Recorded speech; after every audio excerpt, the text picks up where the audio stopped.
Hello, welcome back to Amery Junction. We're back, and this evening we're going to be taking a look at the new garden gateway. It got built on totally new boards, as I did get a few people wanting to take a garden gateway to a show. At their show they organised, so unfortunately, because it used to be built in the shed where it couldn't move, it was static, and the boards weren't very good, and it was just old, and I weren't really happy with it. So what I did some completely new baseboards out of OSB board and this timber stuff that I get from B&Q. I don't know what it is. It's just some form of pine or bracing wood, as I call it. So I've done that, and we've got a fiddle yard built on here. It's not all finished, this layout yet. Obviously I need a portal here, which will probably be a bridge with a little embankment like that either side in this gap. And the other end I might extend just so I can get some longer trains in. But obviously I've made this so it can fit in my car, hence why it's the size it is. But in real life, obviously it would continue from what we have here. It's about, I'd say, metre-and-a-half scenic section, and 2 meters including the fiddle yard board. It basically is a small layout that I can take to shows, but packed with a lot of detail. I'm going to add some lighting and other bits to it. As you can see, it's already got some mature scale buffer lights, as well as some other little bits. But I'll take you all through it in detail. It's not done, as I said, and this is how we're looking at the moment. So yeah, let's get into it. So we've got a little depot crew office, so when, as I spoke about earlier, the loco parks up here, just stabling the loco. The driver's got somewhere to go and rest, which is quite prototypical. So over the back, you just got some industrial units, as you can see, and then you go into the main part, the container terminal, which the main part of, obviously, you can see is the Bachmann Sincraft container crane, which is a main feature of this layout. And going along, I've weathered it and added this container, which makes it look a lot better, as it doesn't come with one when you buy it straight out the box. And then up this end we've got obviously all your containers, which come from Sea International, which is a shop you see it shows quite a lot, and they do have a website, I believe, as well.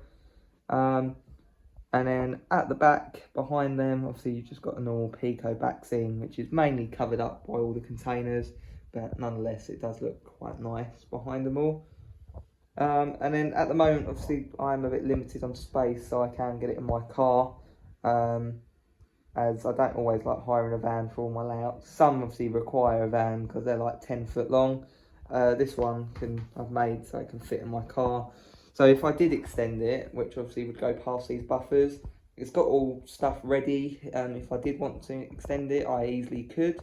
I'd make it so it probably could stack. So have this as the top board, obviously, as it's got height, and the other one would be quite low level and flat scenery, just really to allow this to move along to get to all the containers on the wagons. Something I might do. I won't be rushing, as it's quite a nice little shunting layout as it is. Obviously everyone has limits on space and size, so that's why it is how long it is at the moment. It's only a small little layout, but it's one that I'm pleased with, and especially now I can take it to shows, makes it even more better.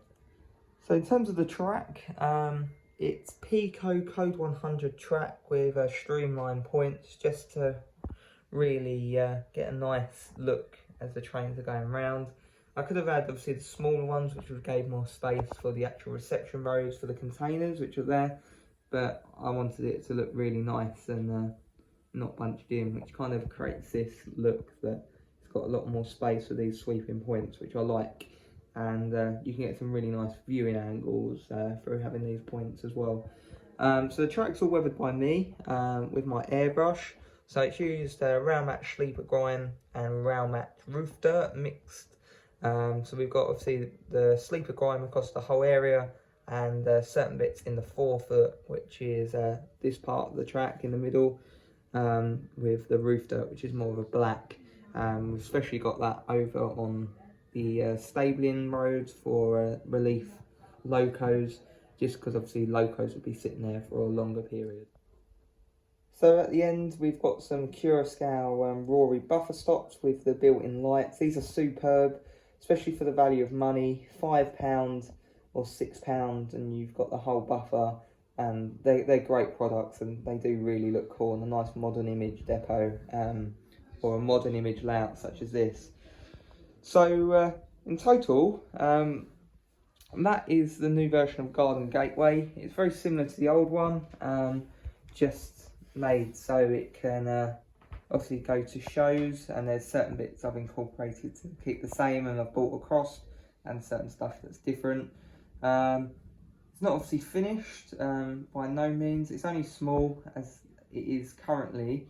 It's only about 2 meters long in total, but if I did add something in the future, which I may do, it will just allow a little bit more extra capability for my container flats that I've got, which I've got I think about 20 of now, so I wouldn't have to use them all. Some I use for the loft, and I can do different trains with them of like 10 coaches each, but on here I wouldn't have a full train, but enough where it would look, you know, kind of nice to come in with a container train, as at the moment obviously you're a bit limited on size. So yeah, I hope you enjoyed this video and enjoyed the new version and variant of Garden Gateway, which will hopefully be here to stay, and you might see at some point in the future when shows come back, this at a model railway show, which hopefully you will. And yeah, I'm quite excited for this, and it's a nice fun little layout to operate, and now obviously being portable, a lot more people can see it. So anyway, thank you for watching. I hope you enjoyed this little update on this layout, and hopefully you'll see this at a show not too long, and I'll get some more work done on this and maybe even extend it if time allows and if space allows. So anyway, thank you for watching, and leave your comments down below. I do enjoy reading them, and as always, I will speak to you in my next video.